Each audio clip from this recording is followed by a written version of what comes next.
बाबू हेमंत राव जी, मोदी जी कहते हैं कि मनरेगा कांग्रेस का कब्रगाह है, उसको जिंदा रखना है। उस मनरेगा को अब दोबारा जिंदा करने यहाँ बैठे हुए हैं। मनरेगा तो कब्रगाह खुद की ये कब्रगाह नहीं है।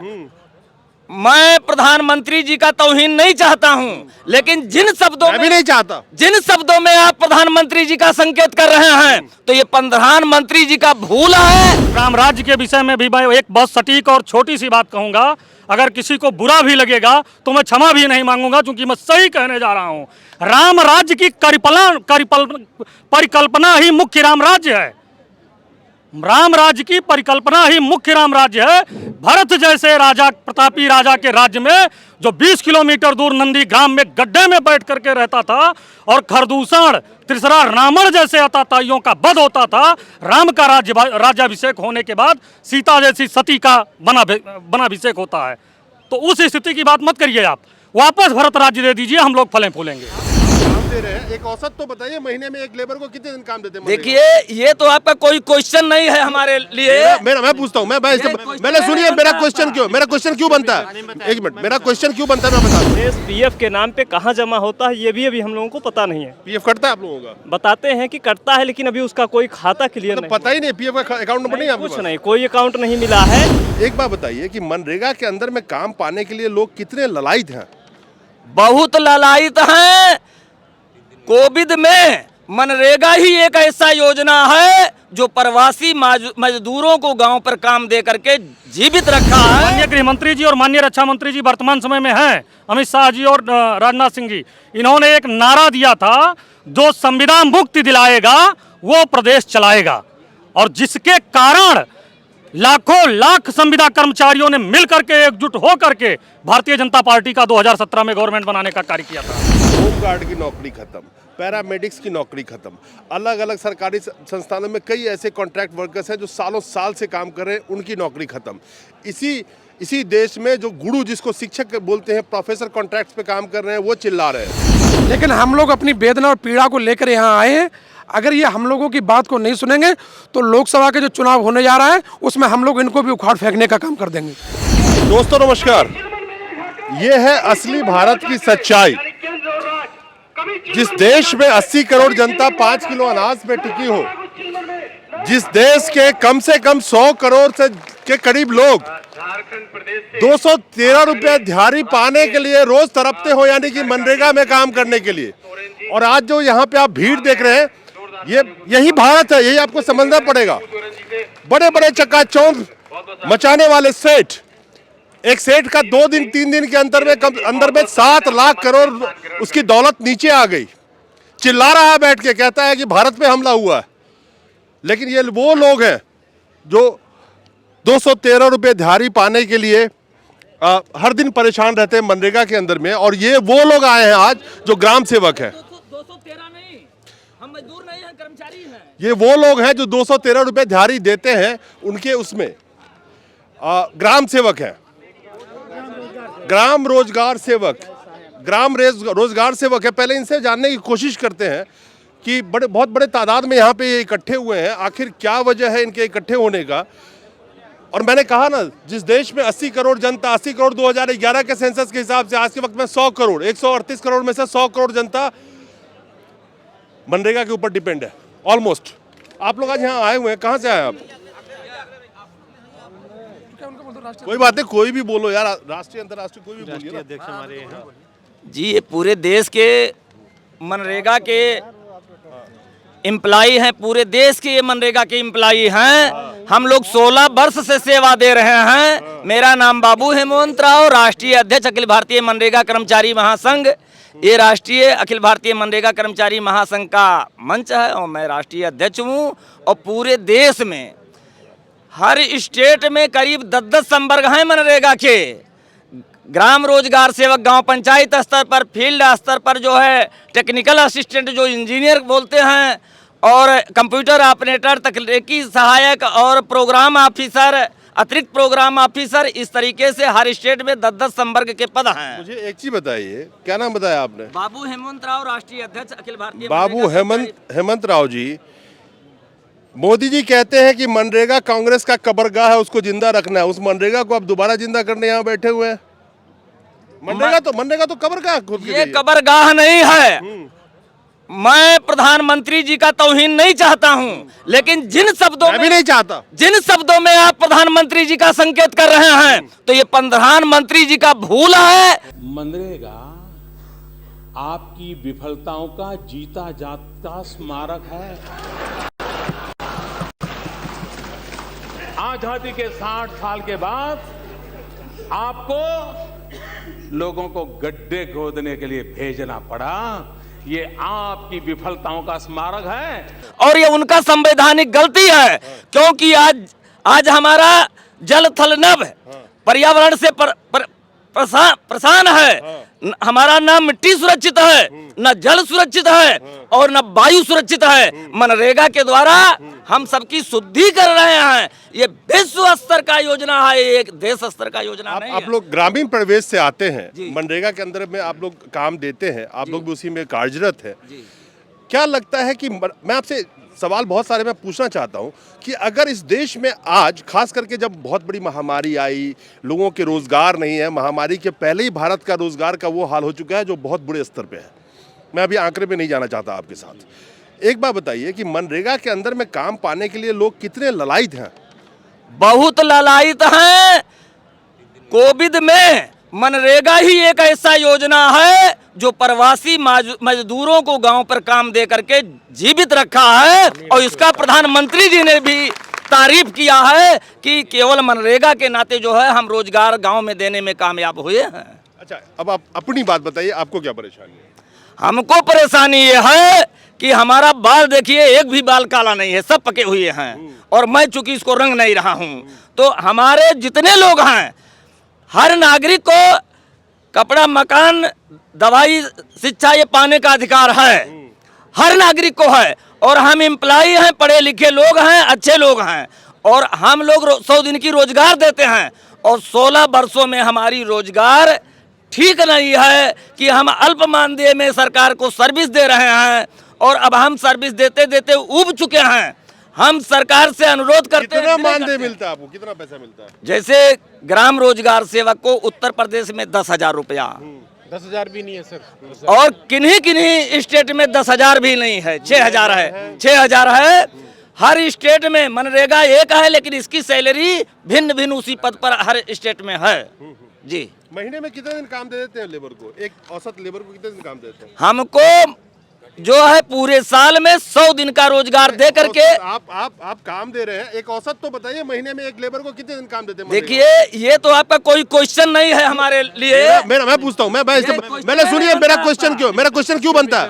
एक मिनट, मेरा क्वेश्चन क्यों बनता है मैं बताता हूँ। ये झारखंड से हमारे राष्ट्रीय पदाधिकारी श्री नीरज सिंह जी हैं। एवरेज 15 दिन काम मनरेगा को अगर सब मंथली कीजिएगा एवरेज वाइज तो 15 दिन देते हैं महीने में। आपका क्या नाम है? नीरज सिंह, राष्ट्रीय मंत्री, अखिल भारतीय मनरेगा कर्मचारी नीरज सिंह जी, मेरा सवाल पूछने का मकसद ये था कि इस देश की हर जनता की बात मैं करता हूँ। ठीक, मैं आपकी मान लीजिए 7700 रुपये मानदेय मिलता है या 7300 जो भी मिलता है महीने का।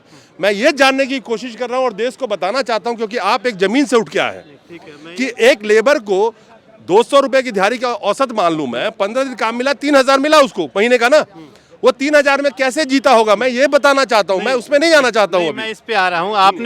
आपने जो शुरू में ही कहा कि मोदी जी ने कहा है कि 70 साल से जो देश में मनरेगा लाया है, ये ढो रहा है, ये जो है कांग्रेस की विफलता है। इसी विषय पे मैं आना चाहता हूँ। मनरेगा आपकी विफलताओं का जीता जागता स्मारक है। आजादी के 60 साल के बाद आपको लोगों को गड्ढे खोदने के लिए भेजना पड़ा। ये आपकी विफलताओं का स्मारक है। मेरे समझ से, मेरा ये व्यक्तिगत मानना है कि मिनिमम वेज गुलाम देशों के नागरिकों को दिया जाता है, आजाद देशों के नागरिक को लिविंग वेज दिया जाता है। हमारा मांग ये भी है कि इस देश में लिविंग वेज लागू होना चाहिए। मोदी जी राम राज्य की बात करते हैं, राष्ट्रपिता महात्मा गांधी का भी सपना था कि देश में स्वराज्य आएगा, स्वराज्य के बाद राम राज्य आएगा। तो राम राज्य लाने के लिए मोदी जी भी राम भक्त हैं, उनकी सरकार भी राम भक्त है। राम राज्य लाने के लिए राम राज्य की अर्थव्यवस्था को समझनी होगी, और राम राज्य की अर्थव्यवस्था यह कहती है कि किसी कालखंड में, चाहे त्रेता युग हो चाहे कलयुग हो, एक परिवार को जीवित रहने के लिए लिविंग वेज मिनिमम 1 स्वर्ण मुद्रा मिलना चाहिए। राम राज्य की अर्थव्यवस्था कहती है, मैं नहीं कह रहा हूँ। आप राम राज्य की अर्थव्यवस्था पढ़ लीजिए, द्वारिका में कृष्ण की अर्थव्यवस्था पढ़ लीजिए, एक परिवार का मिनिमम 1 स्वर्ण मुद्रा। तो 1 स्वर्ण मुद्रा का जितना भी कीमत एक कालखंड में हो, एक परिवार को मिलना चाहिए, चाहे मनरेगा कर्मी हो, चाहे आंगनबाड़ी की बहनें हो, चाहे वो कोई भी परिवार हो, गरीब परिवार हो। मैं मोदी जी से यही मांग करता हूं कि देश में लिविंग वेज लागू कीजिए। अब देश के आज़ाद के 75 साल हो गए, अब मिनिमम वेज की चर्चा बंद कीजिए, अब लिविंग वेज लागू कीजिए और 1 स्वर्ण मुद्रा हर परिवार तक पहुंचे, इसकी व्यवस्था होनी चाहिए। मैं बात करूंगा तो बहुत ज्यादा बात हो जाएगी। आपकी बात मैंने सुन ली। उसी रामराज का सबसे बड़ी जो रामराज होना चाहिए, महिलाएं सुरक्षित होना चाहिए। इसी देश में 30-30 हजार रेप होते हैं बच्चियों और महिलाओं के साथ में। ठीक है, मैं उसमें जाना नहीं चाहता, ठीक है ना। और वही दुर्गा पूजा आता है तो कन्या बिठा के खिला रहे होते हैं, उसके पैर छू रहे होते हैं। खैर, मैं उसमें नहीं जाना चाहता। मैं ये कह रहा हूँ कि आप लोगों को एग्जैक्ट कितना वेज अभी मिलता है? जैसे हर स्टेट में अलग अलग है। स्टेट में झारखंड में बता दीजिए। झारखंड में ग्राम रोजगार सेवक को 12,000 रुपया है। 12,000 रुपया मिलता है। हाँ। कहीं पे 7,000 ही मिल रहा है, कहीं 6,000 भी मिल रहा है। 6,000 ही मिल रहा है। हाँ। ठीक है ना। तो अब इसमें चाहते क्या है आप? What is your demand? पहला तो हम ये चाहते हैं कि एक देश एक नेशन की बात हो रही है, एक देश एक संविधान की बात हो रही है, तो एक केंद्र सरकार एक तय करे कि इससे मिनिमम कोई स्टेट नहीं दे सकता है, आप उससे ऊपर दो। अभी आप छोड़ दिए स्टेट पे, और स्टेट मनमाने ढंग से बंधुआ मजदूरों की तरह हमसे काम करवा रही है। 24/7 हम काम कर रहे हैं। मनरेगा का तो बजट हर साल कम ही होता जा रहा है। अगर मैं बजट की बात देख रहा हूँ, हाँ, एलोकेशन है वो कहाँ है? वो अलग विषय। मैं अपनी विषय पर भी आता हूँ, पहले मैं अपनी तो पीड़ा दूर कर लूँ, उसके बाद देश की पीड़ा को सोचूंगा। तो एक कम से कम यहाँ से स्पष्ट डायरेक्शन होना चाहिए राज्य सरकारों को कि इससे अधिक नहीं दे सकते। दूसरी पीड़ा क्या है कि अभी क्या है कि हमारा कंटीजेंसी से मानदेय बनता है, जो हम कार्य करते हैं उसके कंटीजेंसी के अनुरूप हमारा मानदेय बनता है, और उसी कंटीजेंसी से पूरे राज्य सरकार की गाड़ी चलती है। और मैं बता दूं कि मेरे जितना कंटीजेंसी हम जनरेट कर रहे हैं वो भी हमें पूरा नहीं मिल पा रहा है। उसका 50% में हमें मानदेय मिलता है और 50% राज्य सरकार के, मैं ऑन द रिकॉर्ड ये कह रहा हूं कि फिर राज्य सरकार के अधिकारी मिसयूज कर रहे हैं। मेरे को एक चीज बताइए सिंह साहब कि do you have any idea कि कितने ऑल ओवर इंडिया में कितने ग्राम सेवक कर्मचारी होंगे आपके? ग्राम सेवक नहीं, मैंने पूरे जो 4 लाख कर्मचारी हैं पूरे मनरेगा के, पूरे तो बेसिकली एक यूनिफॉर्मिटी भी चाहते हैं अपने वेजेज में, यानी कि कोई झारखंड में हो, कोई बिहार में हो, कोई यूपी में हो, कोई उड़ीसा में हो, ये चाहते हैं कि यूनिफॉर्मिटी कम से कम हो। आखिर मिलेगा इनको? मैं बताता हूँ मिलेगा या नहीं मिलेगा। आप कहाँ से आए? झारखंड। अभी झारखंड से जी। आप कहाँ से आए? हम मैनपुरी उत्तर प्रदेश से हैं। आपके यूपी में कितना मिलता है आपको?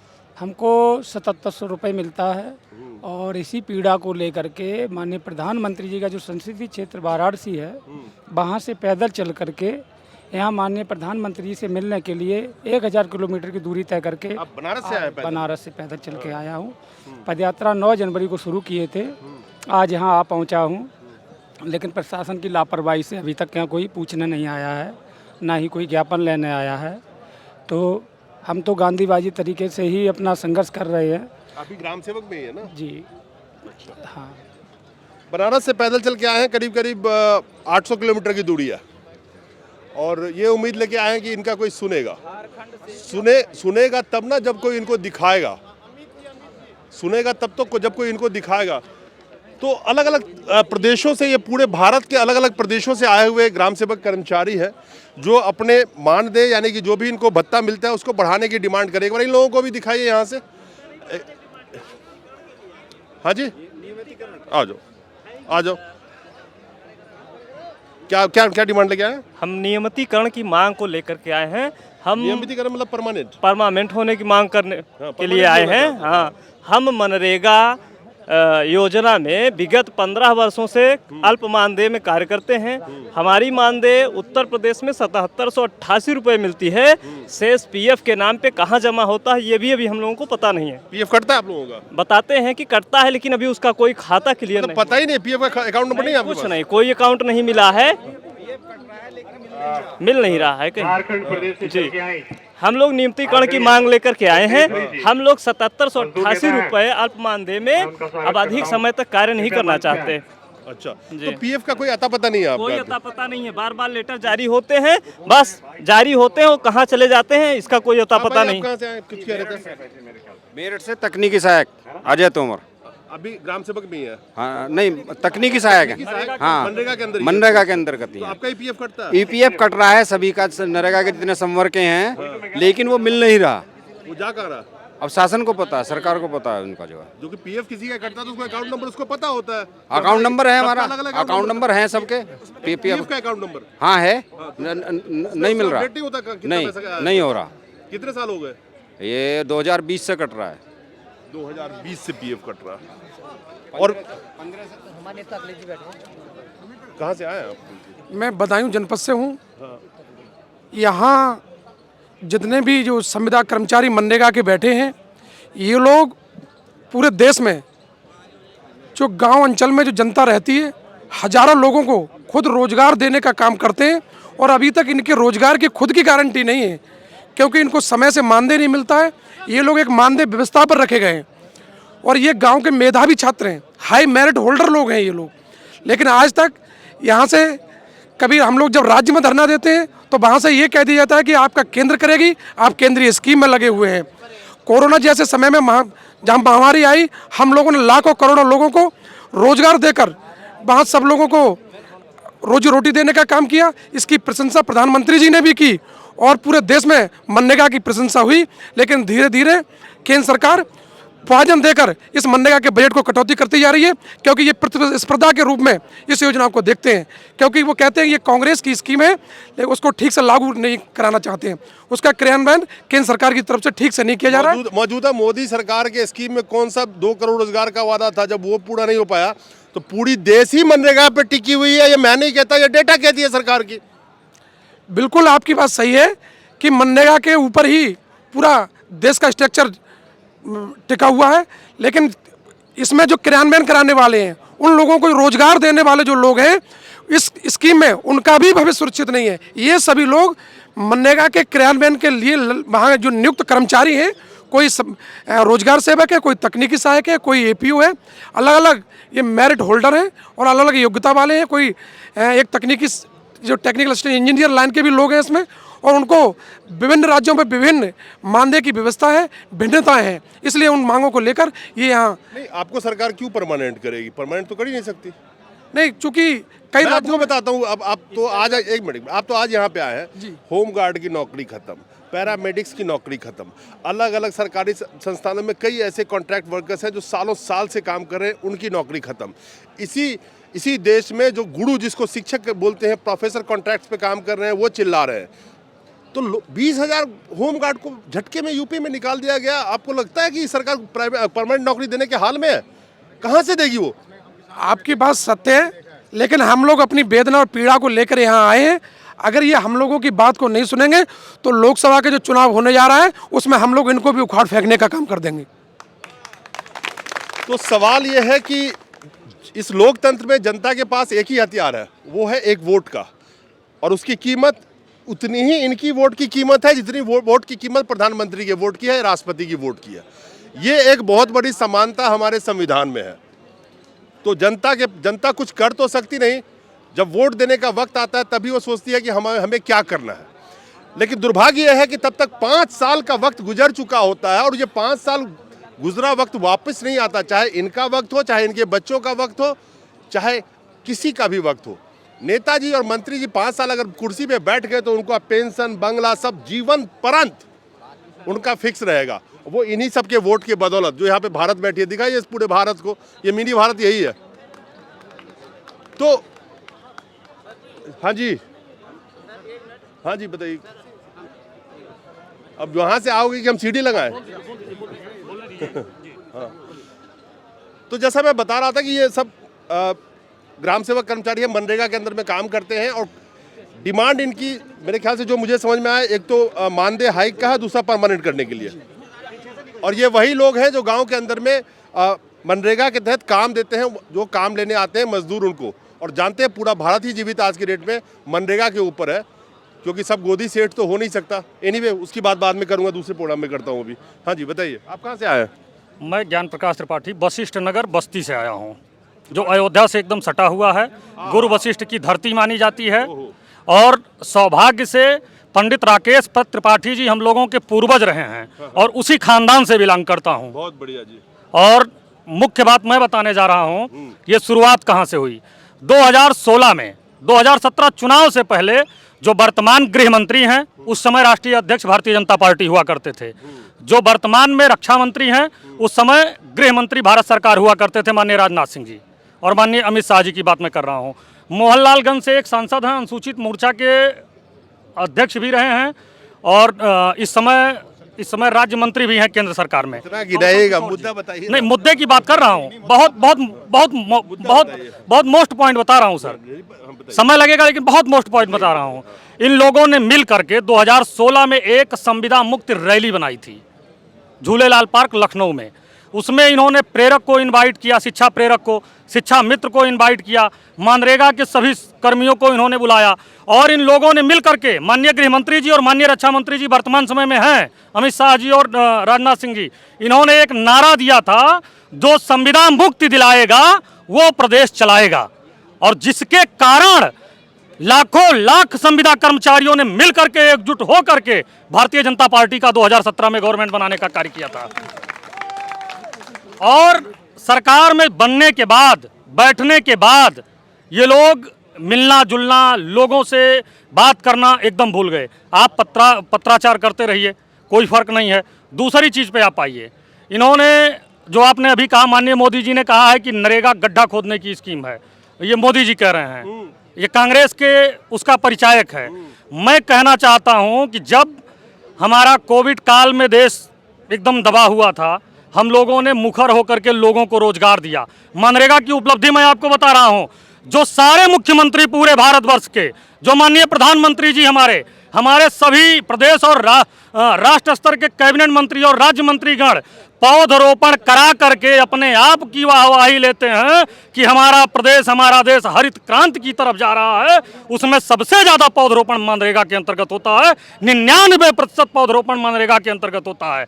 हमारे गांव से तालाब खत्म हो गया था, गांव में तालाब को अगर तालाब बनाया तो मनरेगा ने बनाया। हमारे गांव में कुआं खत्म हो गया था, कुआं की मरम्मत हो करके अगर कुओं को दोबारा अस्तित्व में लाया तो मनरेगा ने लाया। नदियों का जीर्णोद्धार कार्य भी नरेगा ने किया। यहाँ तक कि नहर, यहाँ नाला, यानी सरकारी जितनी जमीनें लोगों के अवैध कब्जे में चली गई थी, उसको अगर दोबारा पहचान दिलाया तो विश्वव्यापी योजना मनरेगा ने दिलाया और मनरेगा कर्मियों ने दिलाया। ये उपलब्धि मनरेगा की है। ये उनके लिए गड्ढा खोदने के लिए होगा, लेकिन देश की धरोहरों को संभालने के लिए मनरेगा योजना है। मनरेगा योजना के अंतर्गत हम लोग, अभी बताया गया कि 10,000 रुपये मानदेय है। मैं स्पष्ट करना चाहता हूं, 4 अक्टूबर 2021 को माननीय मुख्यमंत्री महोदय ने मनरेगा कर्मियों को डिफेंस एक्सपो मैदान में बुलाया। उन्होंने बुला करके घोषणा अपने मुंह से किया माननीय योगी जी ने कि मैं 10,000 रुपये ग्राम रोजगार सेवक को दूंगा। 10,000 रुपये में 7788 रुपये हमें दे रहे हैं। कारण ये पूरा शेष जो बच रहा है वो आप लोगों को ईपीएफ अंश के रूप में दिया जाएगा। ईपीएफ हमारा अभी तक नहीं पहुंचा। एक मिनट भाई, ईपीएफ हमारा आप देंगे, जो सरकार का अंश होता है वो कौन देगा? हम ही लोग देंगे। ये तो नई पद्धति आपने लागू कर दी। तो सबसे बड़ी बात है कि माननीय मुख्यमंत्री महोदय उत्तर प्रदेश के ही उनके अधिकारियों ने उनको झूठा साबित कर दिया। ईपीएफ 2015 से कटने का आदेश है। हमारे कितने लोग उपस्थित हैं, कोई नहीं जानता है हमारा ईपीएफ गया कहाँ। कम से कम भैया आप ईपीएफ खत्म करो, 10,000 वहां लागू कर दो, 10,000 कम से कम दो, पता तो चले हमारा शेष पैसा कहाँ जा रहा है। तमाम प्रकार की विसंगतियां हैं, तमाम प्रकार की स्थिति है। और राम राज्य के विषय में भी मैं एक बहुत सटीक और छोटी सी बात कहूँगा, अगर किसी को बुरा भी लगेगा तो मैं क्षमा भी नहीं मांगूंगा, क्योंकि मैं सही कहने जा रहा हूँ।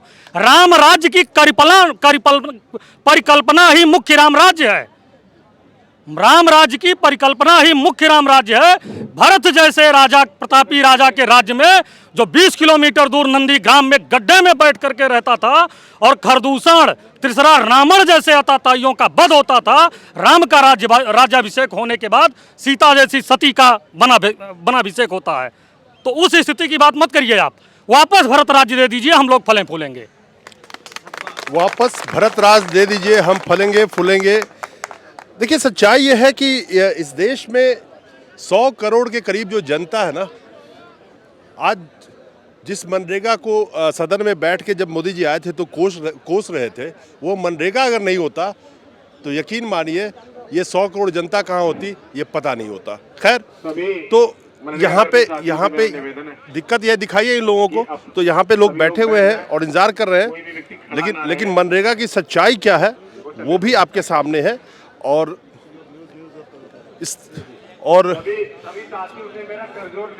जिस तरह से मनरेगा को कोसा गया था मोदी जी द्वारा, तो ये है भारत की सच्चाई। भारत मनरेगा नहीं होती तो भारत के लोग क्या टिके होते? सोचिएगा अभी। नमस्कार।